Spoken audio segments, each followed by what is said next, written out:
We've noticed something about Instagram, specifically Tanner over here, that like people his age that he went to college with are, 20, 21, 22 years old.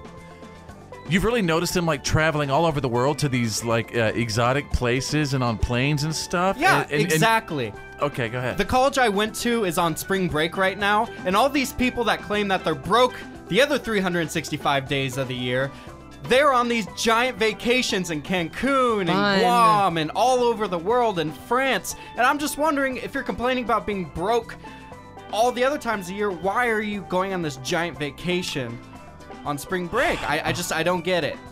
So let's go around the room. How are Tanner's buddies, who he knows probably still have a bunch of college debt? Oh yeah. How are they able to? I mean, and I see a bunch of people on Facebook and stuff too, you guys.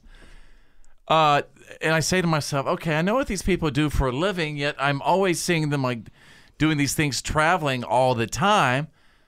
How are they financially doing this? Credit cards. Yeah, I was going to say, Loans? based Yes. on the trend that we're seeing in consumer credit in this country, almost certainly putting on credit cards. Or mom and dad or grandma and grandpa are giving a little spring break money or something. But I would say probably credit cards. They're setting themselves up for a huge fall. Hello, little whippersnapper. Do what you can do not to get on Girls Gone Wild.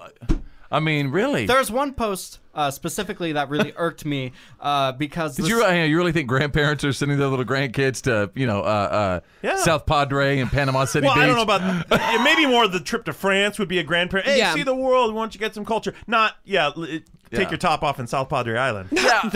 If my parents were, grandparents were still alive, I'd be like, going to Bible class for spring break. It just happens to be in Cancun. Yeah, it's in Cancun, and it's going to be $15,000. One person specifically set up a GoFundMe account about 3 months ago asking for money for food and for rent. That infuriates me. And then now this person is going to South America. I just don't get it. That is panhandling, in my opinion. You know That's what? Begging. In Dallas, when I was doing radio in Dallas, there was a particular type of young group, and we literally called them the $30,000 millionaires. There's people who had a base salary, but with that they would somehow purchase BMWs and somehow either rent or find the nicest suits and clothes to wear just to try to portray that image of having money for some reason. Yeah, there's a And strategy out there. It was always crazy to me.